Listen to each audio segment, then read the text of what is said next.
तो चैप्टर 1 के लास्ट में आपने देखा कि कासिम को गुफा में फंस जाता है कासिम, और चोर उसे शायद पकड़ लेते हैं। अब हम चैप्टर 2 भी कंटिन्यू करने वाले हैं, तो आप एंड तक सुनिएगा। अली बाबा और 40 चोर अध्याय 2 कासिम का अंत। गुफा के भीतर कासिम फंसा हुआ था। वह जादुई शब्द खुल जा सिम सिम भूल चुका था और अंदर ही अंदर से डर से कांप रहा था। वो बाहर से घोड़ों के टोपों की आवाज तेज होती जा रही थी। 40 चोर लौट आए थे। चोरों ने दरवाजा खोला। खुल जा सिम सिम। और जैसे ही उन्होंने गुफा में कदम रखा, सामने कासिम खड़ा मिला, खजाने से भरे हुए बोरे लिए। ये कौन है? सरदार गुर्राया। ये कौन है? कासिम डर के मारे कांपता हुआ बोला, मैं बस देखता रहा। पर चोरों को सब समझ आ गया था। सरदार ने बोला, इसने हमारी गुफा का राज जान लिया है। अगर इसे जिंदा छोड़ दिया तो और लोग भी जान जाएंगे। इससे अच्छा इसे मार ही देते हैं। बिना एक पल गवाए चोरों ने कासिम को पकड़ लिया और उसका अंत कर दिया, यानी कि उसे मार दिया। उसकी लाश को टुकड़ों में काट कर एक बोरी में भर दिया और दरवाजा बंद करके चले गए। इधर दूसरी ओर जब कासिम देर रात तक वापस नहीं लौटा तो कासिम की पत्नी घबरा गई। वह भागी भागी अली के पास पहुंची और बोली, तुमने उसे गुफा का रास्ता बताया, अब बताओ वो लौटा क्यों नहीं? अली बाबा तुरंत समझ गया कि कुछ तो गड़बड़ है।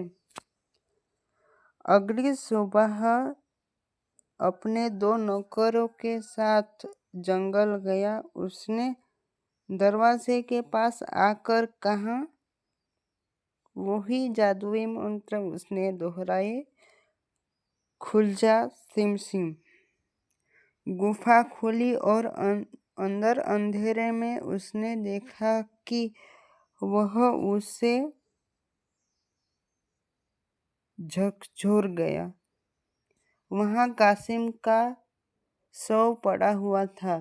बेरहमी से उसे मार दिया गया था। वैसा शव उसने अली बाबा ने देखा गुफा में। अली बाबा ने अपने नौकरों की मदद से शव को बोरी में भरकर बाहर निकाला और गुपचुप तरीके से ले आया। पर अब नई मुसीबत खड़ी हो गई थी। इतने टुकड़ों में कटे हुए शव को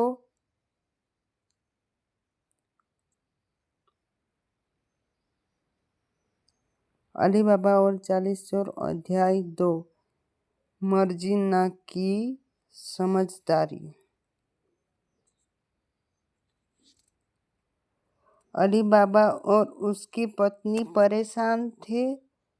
अगर लोगों को पता चल गया कि कासिम के शव को एक साथ कुछ अजीब हुआ है तो सवाल उठेंगे, चोरों का राज भी खुल सकता है और उनकी जान भी खतरे में पड़ सकती है। तब कहानी में प्रवेश होता है मर्जीना का, जो अली की नौकरानी होती है, जो अली के घर में काम करती है। उसका एंट्री होता है कहानी में।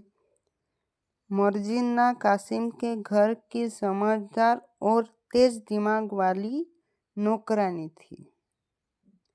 अब अली बाबा की पत्नी ने सबसे सब कुछ बताया तो वो कुछ पल सोच में डूबी और बोली, हमें किसी ऐसे आदमी की तलाश करनी पड़ेगी जो इस काम में बिना कुछ पूछे पूछताछ करे चुपचाप काम कर दे। और तभी मर्जीना को एक उपाय सूझा। मर्जीना की योजना। मर्जीना ने तुरंत बड़ी टोपी बनाकर और चेहरा ढककर शहर के बाजार में चली गई। वो सीधे सीधे दर्जी के पास पहुंची और जो गूंगा और बहरा था उसका नाम बाबा अब्दुल्ला था। मर्जीना ने इशारों से समझा कि एक अजनबी शव को सिलाई करनी है और बदले में अच्छा इनाम मिलेगा तुम्हें। बाबा अब्दुल्ला मान गया और कासिम के शव को सिल दिया। मर्जीना ने उसकी आंखों पर पट्टी बांध दी ताकि वह रास्ता न देख सके। उसके घर लाया गया। उसने बिना कुछ पूछे कुछ कहे शव को सिल दिया। काम हो गया और मर्जीना ने उसे सोने की मुद्राएं दी और फिर आंखों पर पट्टी बांधकर घर के बाहर छोड़ दिया ताकि अली बाबा के घर का रास्ता वो किसी को ना बता सके। अब सब तैयार था अंतिम संस्कार के लिए। अगले दिन सबको बताया गया कि कासिम की अचानक तबीयत बिगड़ गई और उसकी मृत्यु हो गई है। उसका विधिवत अंतिम संस्कार भी कर दिया गया। लोगों ने अफसोस जरूर किया पर किसी को शक नहीं हुआ। लेकिन 40 चोरों को ये पता चल गया कि किसी ने गुफा से कासिम की बॉडी चुरा ली है। अब उन्हें यकीन हो गया कि कोई और भी उसके खजाने का रास्ता जान चुका है, रहस्य जान चुका है। उसका सरदार गुर्राया। अब किसको ये राज मालूम है, वो अगला शिकार होगा। अब क्या होगा? चोरों को कैसा पता लगाएंगे कि गुफा में से कासिम का शव कौन लेके चला गया है? क्या होगा कहानी में आगे? क्या मर्जीना फिर से अपनी चतुराई को बताएगी, चतुराई से अली के घर को बचाएगी, या फिर अली के घर पे ही खतरा आ जाएगा? अली बाबा और 40 चोर अध्याय 2 अंतिम भाग की मर्जीना की जासूसी। गुफा में अब चोरों को देखा कि कासिम का शव तो गायब हो चुका है। उसका सरदार बोला, इसका मतलब है कि जिसने हमारे सिमसिम वाले राज को जान लिया है, अब तक हम उसे नहीं ढूंढ पाए तो खजाना खतरे में है। वे तय करते हैं कि शहर से जाकर आदमी को ढूंढ लाएंगे जिसने कासिम के शव को गायब किया है और जिसने सिलाई की थी उस आदमी को हम ढूंढ के ही रहेंगे। ऐसा 40 चोर ने बोला। क्योंकि कासिम के शव को कोई साधारण आदमी नहीं जोड़ सकता था। जरूर किसी ने दर्जी से जुड़वाया है कासिम के लाश को। सुराग की तलाश। अगले दिन चोरों का सरदार व्यापारी का भेष लेकर शहर पहुंचा। वो लोगों से धीरे धीरे बात करता है, पैसे खर्च करता है और अंत में दर्जियों के पास पहुंच जाता है और पूछता है। एक दिन उसे पता चलता है कि शहर से बहरा और गूंगा दर्जी बाबा अब्दुल्ला है, जो एक दिन किसी की आंखों पर पट्टी बांधकर सिलाई करने गया था।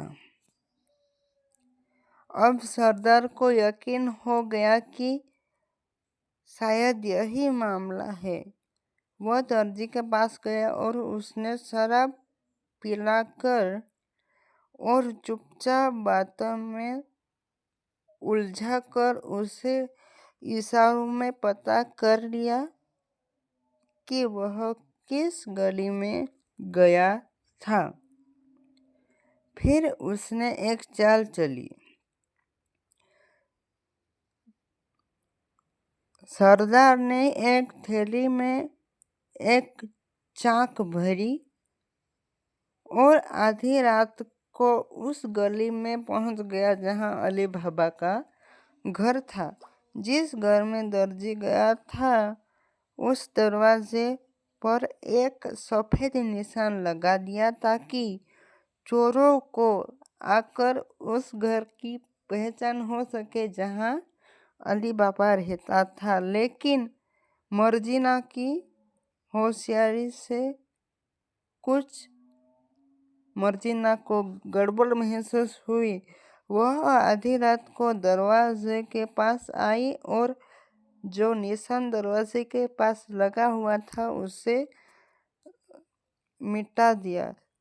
उसकी समझदारी ने काम किया और वह उस गली के सभी घरों के दरवाजों पर जैसा निशान सफेद लगा हुआ था वही सारे दरवाजों पर उसने लगा दिया। अगली सुबह जब चोर आते हैं तब वो चौंक जाते हैं कि हर घर में एक जैसा ही निशान बना हुआ है। सरदार की योजना नाकाम हो जाती है। वह गुस्से में लौट आता है लेकिन हार नहीं मानता। तो क्या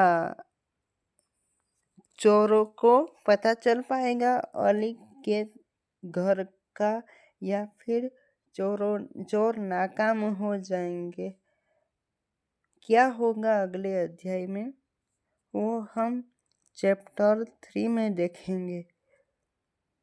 तो अब बाय बाय। मैं अगली वीडियो में आपको चैप्टर 3 भी सुनाऊंगा। तो तब तक आप वेट कीजिए।